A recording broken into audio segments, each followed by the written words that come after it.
Sa voix, son sourire et sa connaissance des têtes couronnées font de lui un véritable incontournable de France Télévisions depuis plus de 30 ans. À 59 ans, Stéphane Bern enchaîne les émissions et les succès depuis son arrivée sur les chaînes publiques.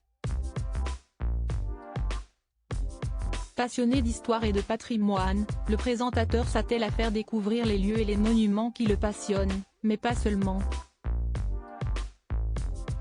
Depuis 2017, il est également chargé de les protéger au mieux. Une mission qui lui a été confiée par Emmanuel Macron, parfaitement conscient des connaissances très étendues du quinquagénaire sur le sujet.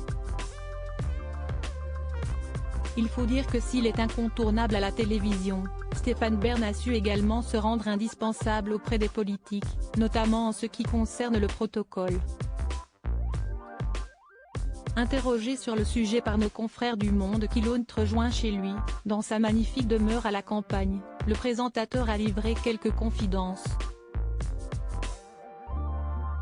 Et si François Mitterrand l'a sollicité mais n'était pas toujours très aimable, si est-il bien son successeur, élu en 1995 puis 2002, qui a fait partie des plus difficiles, Jacques Chirac détestait tout ce que je représentais, assure-t-il.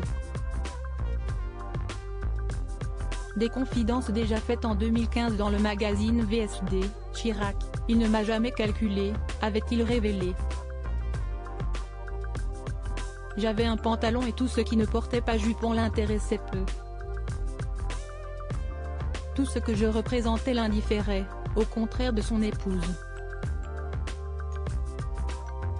Il faut dire qu'un est fait, Stéphane Bern et Bernadette Chirac se sont retrouvés dans différents combats et semblent plutôt bien s'entendre.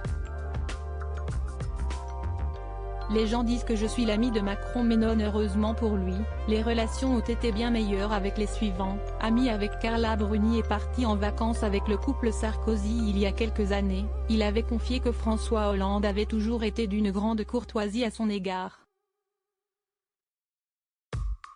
Et se montre très franc ce dimanche sur Emmanuel Macron, les gens disent que je suis l'ami de Macron mais non, je suis le fou du roi, révèle-t-il. Les relations semblent tout de même plutôt bonnes entre lui et le président, qui connaît la valeur du présentateur et l'étendue de ses connaissances.